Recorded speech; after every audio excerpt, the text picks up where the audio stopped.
Hi everyone, welcome to Brothers, Sisters, Strangers. I'm Ali John Chaudhary, psychotherapist, and today I'm here with Fern, and we have a really good episode today. We're going to be talking about the holidays and sibling estrangement.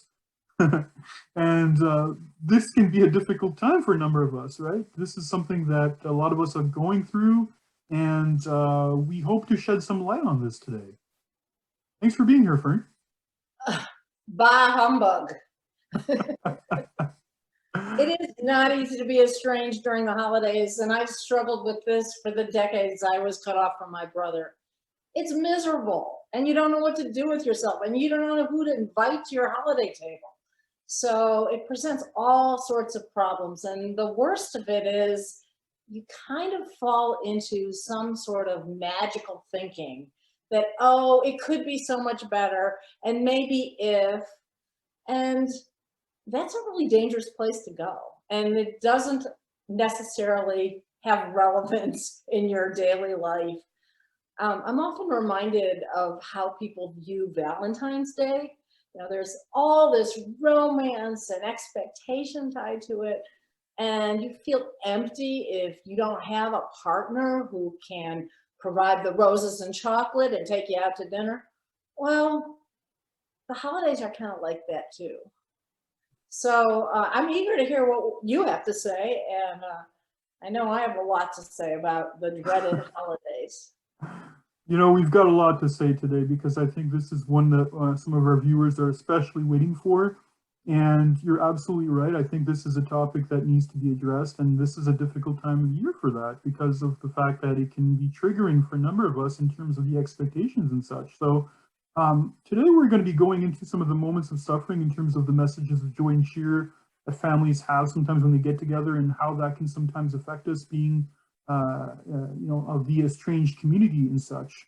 And look into people getting together without you, how to work with that, not knowing how you're going to cope, for example, worrying about being alone, and perhaps even awkward get-togethers should you choose to meet with family. But we're going to try to answer some of that today. Yeah, what you didn't mention, which is another source of a lot of pain during the holidays, is social media, because you will be exposed to the events you're excluded from through your friends and relatives' posts, and that can be extraordinarily painful. You're absolutely right. And you're right, that should, of course, be something that to keep in mind with regards to this. And definitely, if people can avoid responding or being reactive, try to avoid pushing that button and saying what's on your mind sometimes if you don't think there's going to be any good coming out of that. It's okay to hold back, and it's okay not to participate in that. And it's like anything else. It's going to come through the news feed, and eventually it'll come and it'll go. This too shall pass. So very important for people to recognize this and not jump or bite at every opportunity that presents itself. So this too shall pass, and these days shall pass as well. very true. So how about if we look into some of the challenges that happen to some of the people in our community and such, because I'd like to explore it from the vantage point of the person that's being estranged, but also the person that's having to do the estrangement for their own good. So I think that that's also very important that we look at both of these realities, because sometimes we can even be part of these two camps at the same time. You could be estranged, and then that we want to estrange ourselves from that person because of how they're treating us and such. So I think it's important to recognize that one of the major challenges that people have is the judgmental attitude that comes up sometimes, because we tend to take in that inner critic. That's the voice that we start to hear that gets us down and condemns us, especially. And it's important to recognize that we don't have to feed this voice in particular, that we're not our estrangement per se, and that we're so much more than what our sibling thinks of us. I think that that's especially important to recognize that and to respond to that. And a good way to work with that judgment is actually to be able to recognize some of the positive feedback that we've gotten from friends or others that appreciate us. Really let that sink in is key, I think, especially. Yeah, I think the holidays are a peculiar time of year because it also forces you to reflect and reassess whether you want to continue to be estranged. It's hard to go through the holidays without your family members. And there's so much illusion and fantasy and commercials that play into the image of happy holidays and the dinners with all the relatives. And I think one problem for those who have actually decided they need to separate and keep distance, suddenly they're forced to reflect, do I really want to do this? And that could be dangerous too. Yeah, and I think that that's the thing too, that can be one of the apprehensions that people have with regards to that, you know. And if you choose not to, then you know you may be, of course, experiencing a sense of isolation, especially if it's involuntary, right? That's the thing, and we'll get to, of course, the voluntary estrangement with regards to that. But it can often be like as if you're exiled into a foreign land in Yes. some ways, right? And that you're locked up in a prison that's not yours, right? And I think it's important also to kind of recognize in that way some of the challenging times you've had before, right? We tend to forget about that, about how we were much stronger than we thought, right? And it's like we have this little reservoir. I think it was, what is it, Rabbi Kushner, I think, mentioned this in when bad things happen to good people. He was talking about this in particular, about this reservoir that people can tap into, especially in hard times. And this is something that we all have innately inside of ourselves. So we are much stronger than we think with regards to that. And, you know, it's important to recognize that once you go through something, all of a sudden it creates a precedent. So when you have your precedent, you know, you know what you've got in you to soldier on, especially. So. What you said reminded me of what it felt like as a child to be put in timeout. That's a little bit what it feels like to be estranged as an adult, that you've been thrown back into timeout or some sort of go to your room punishment. Mm-hmm. Yeah.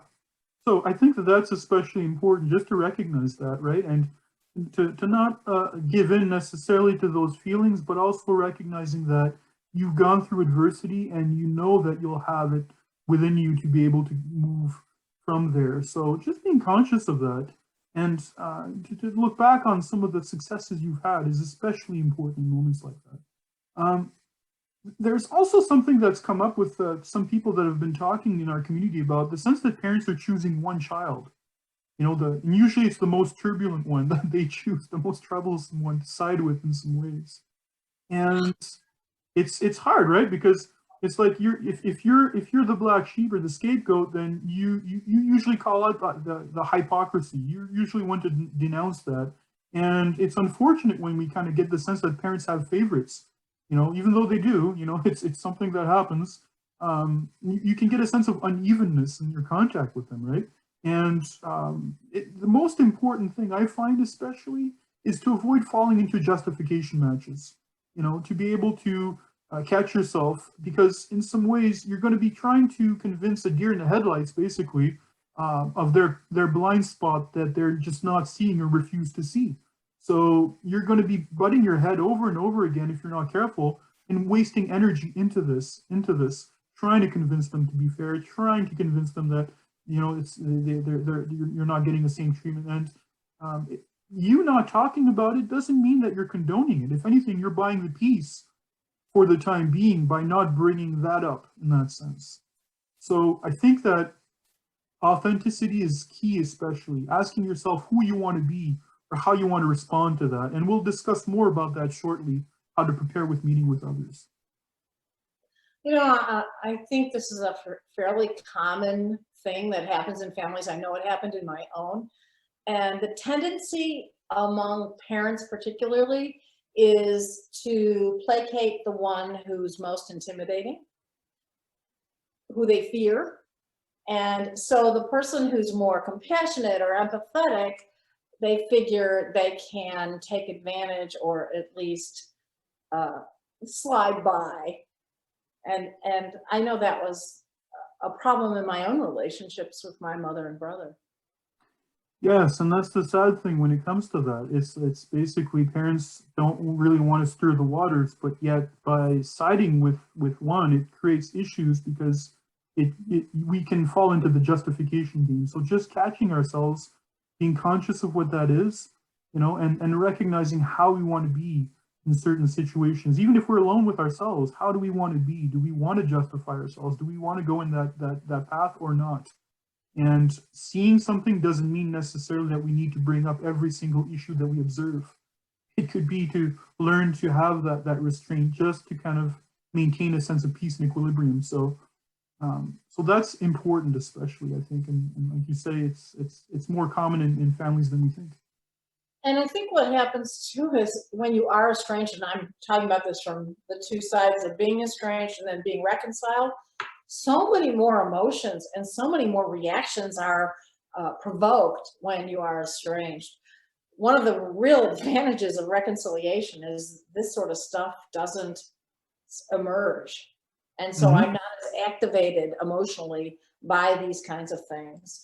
I Yep. don't feel the rage anymore because I'm not angry at my mother for going to my brother's or that sort of thing. Yeah, there's like a letting go that happens over time, I think, that can prove to be useful for us, that we don't bite and that we don't let it play itself out anymore, because we recognize at which point we can waste energy into that. So it's very important to be conscious of that process. So let's talk about some of the challenges to the estrangers, especially people that do the estrangement for their own good. Now, some of the common things that are happening, I think, during the holidays is the idea of questioning ourselves whether we push, it's right for us to push people away. And I think that this is a big one, because a lot of times it could be difficult to be the one establishing boundaries. And, we often are forced to treat someone in a certain way after we've made a decision to break the cycle and to continue to protect ourselves. So it could almost feel counterintuitive to do this in a lot of times. But at the same time, it's important to remind ourselves, like, what is the greater good here? Is it being an actor in a play that's just too surrealistic and toxic for your own taste? Or do you want to stop playing that game for your own sanity and well-being? Yeah. Yeah. Well, my feeling about, and I've said this so many times to you, but there are simply some relationships that are too toxic to re-enter. And it's important to have that sign flashing large in your brain during the holidays, because again, there's this magical thinking and, oh, but maybe if, and people don't change that much, especially if they don't want to. And so an expectation that this is going to be the fantasy relationship that you're hoping for with your sibling is pretty unrealistic. And the holidays only exacerbate that fantasy. I absolutely agree with you. Everything remains the same despite the holidays, So if you extract the holiday element, everything is still the same. So it's important to remind ourselves of the choices that we sometimes have to make for our own good. And one of the type of things that appears also is that what if something happens to them and I don't get to see them? It's a lot of us were prevented from seeing family due to COVID and such. So it's in some ways, I mean, it's understandable in some ways that all of a sudden we may have some concerns, but this is an unknown that all of us have to deal with, right? And I think with each situation and context being different, it's important to ask yourself quite simply what your protector would do and say here, and to help you in some ways to determine what type of contact is best. So always getting in touch with that particular voice inside of ourselves, our protector, in that way. Is it best to take into account, for example, what's happened in the past? No, I would say yes. And it's important to ask yourself also what it is that you'll regret most. So is it actually continuing to have contact in some ways, or forcing yourself to go into an uncomfortable position that would invariably burn you all over again? So and a real good thing to look at also is to see if this feeling is consistent, because if you revisit this day in and day out at different times in your day, you don't feel the same about it necessarily, then chances are it's just a fleeting feeling, Yeah. I mean, I think this is so dangerous. I think you really have to ask yourself hard questions before you re-enter. Um, you may want the relationship, but do they want it as badly as you do? Are they capable of changing? Um, how are you going to feel about yourself? Are you your most authentic self if you re-enter that relationship? I think all those questions are really important before you dive in. Absolutely, and it's really important to do an examined conscience with regards to ourselves. And another concern that comes up, I think, Fern, is especially the notion of it might be better this time, right? That type of fake nostalgia that we can come up with and call this euphoric recall, right? Get an article on this on siblingestrangement.com with regards to this, and it's really important to recognize that as empaths, we may be optimistic and always hope for the best, but it doesn't excuse ill treatment nor negative patterns that have been repeating themselves over and over again. So it's important that we don't see family with a rosy pair of glasses. It's important that we have a 2020 vision by acknowledging what's happened before and that what could potentially happen again, right? So, and if you're at home with yourself away from your sibling, it's important to remember why the situation is the way it is. And most of all, I would say, be gentle towards yourself when you do this. Don't be harsh towards yourself. Be gentle. And we're our own worst critics above all. So. And recognize that there were very specific reasons that you may have chosen to cut off, and they are still relevant, likely still relevant. Absolutely, and that's key, especially in what we always remind our viewers. So let's look at a few strategies then in that way. Let's look at what we can suggest in some cases that might be helpful with regards to this, because this is what a lot of people seem to be asking. And we're going to look at some of the things that could be useful for us here. So one of the things that I'd like to recommend, and I'm certain that you'll agree with me here, it might be the idea of finding ways to keep busy to help avoid rumination, right? Because it's always good to prepare when you can, and it could mean to simply have a list of things that you'd like to do for yourself. It could be watching a TV series, a book you've been meaning to read, and I would suggest to people, wait for that specific time. If there's a movie or something you've been wanting to see, don't binge watch it right away. Leave it for the holidays. Leave it for that time in particular. It's especially useful. Planning ahead is the key to that. So what are you going to do on those long holidays? But I also think that something that's very useful is to also reframe the experience and remember some of the reasons you hated those dinners, like the drunk relatives and your uncle's political diatribe, and maybe your sister's dry stuffing or your brother's cutting remarks. I would make a list and remind yourself that you might not be that sad about skipping this holiday.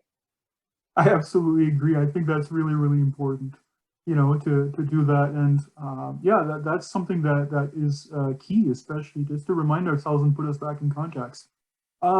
Meaning-oriented activities give us purpose as well. So doing something for other people can be especially key here. So volunteer work, getting involved in something of a cause of some sort can also be especially useful during the holiday season as well, because you're actually distracting yourself in a good way.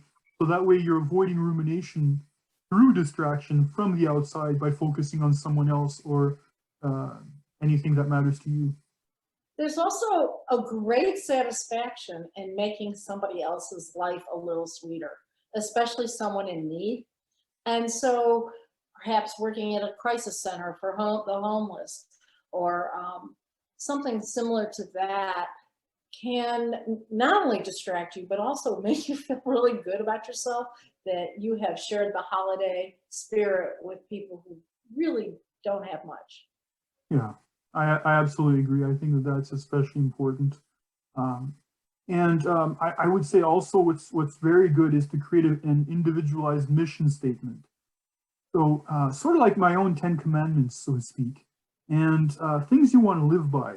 And it's especially important with regards to how do you want to guide your life. I mean, in our sibling estrangement support group, we give some people some pointers to live by, and those are available also on the Sibling Estrangement Facebook page, that can be used as helpful reminders on how to live. So it's absolutely okay to have a precept that you want to remember when you're alone, or if you're heading to the family dinner, as a matter of fact. And one of those on your list should be to block or stay off of social media.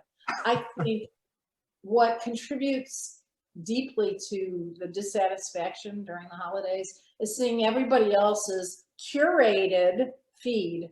And what I mean by that is they're posturing and they look like they have the perfect family and the perfect life.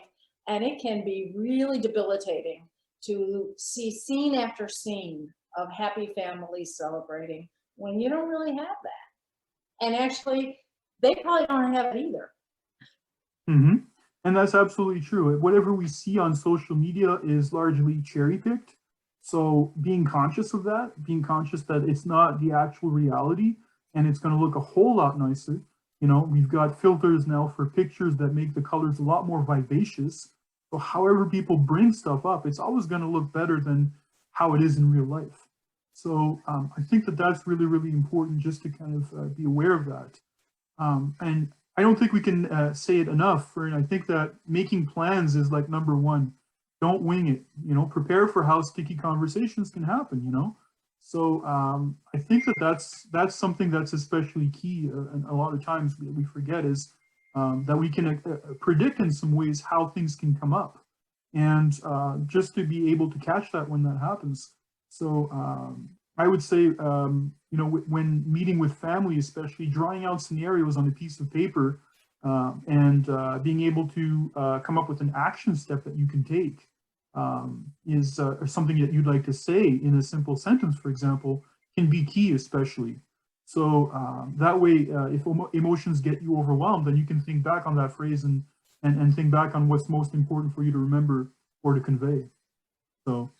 Well, and in that spirit, I think it's important to create new traditions and to take care of yourself, decorate your home, make nice meals.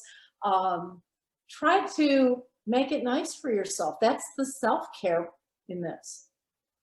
Very important, and absolutely, especially if you're alone, self-care is key. And I think that a good way to engage in self-care also is actually to do an exercise, a mental exercise in negative comparisons. And what I mean by that is look at people that have it less good than you do with regards to that. Think of the people that are still letting all of this play itself out in their families, that they have no idea what to do with this. You're aware of all these games now. I'm assuming that a lot of our viewers are aware of the games that happen, and that's the reason why they're choosing to spend time alone or to occupy their time in different ways. So negative comparisons, comparing yourself to people that have less, is especially key. Even just being thankful for being in a country that you don't have to worry whether you're going to live or die. I mean, that's especially something to be thankful of, you know? So, so things of that nature can be helpful with regards to boosting ourselves. It doesn't seem like much, but yet we don't do it nearly as enough to recognize what we have. So gratefulness. And actually, on the subject of gratefulness, we are very grateful for our viewers and those who make comments and like our videos and subscribe to our channel. So happy Thanksgiving, and we hope you will do those things to validate us. Absolutely. Please do like or subscribe to our videos. It's especially important for us. It gets the word out. There's so little out there on sibling estrangement. We want for word to get out. Our viewers are our best publicity in terms of getting the message out. And because you believe in this, because you know that this isn't being talked about nearly as much, you can contribute in your own way by doing this. So by all means, please do subscribe to our YouTube videos, and also do like our page, and consider becoming a member on Sibling Estrangement on the Facebook page. It's especially important. I have the website going at siblingestrangement.com, which is especially helpful also with informative articles that empower us and steer us in the right direction. So Maybe we can end on just on one note for just a few things that some viewers had to say in terms of suggestions. Some people mentioned some people will work overtime to avoid the certain difficult situations during the holidays. Self-talk, telling themselves it's just for one day, taking a trip away from home, focusing on the good with those around you, spending time with those that want to be in your life. I love that one. Well, Yeah. sort of removing yourself from the narrow definition of family and expanding your concept of who you belong to. Yes, absolutely. So, I guess we'll end it on this note then for now. I think this has been a wonderful experience. I know because we're almost out of time. And I very much look forward to us getting together again, Fern, and talking about other issues pertaining to sibling estrangement. So thank you so much for being here. Thank you so much for doing this again. And I look forward to getting together again and bringing this out. And I'm grateful for you, Ali John, and happy holidays. Happy holidays to you. Thank you so much, Fern. Take care.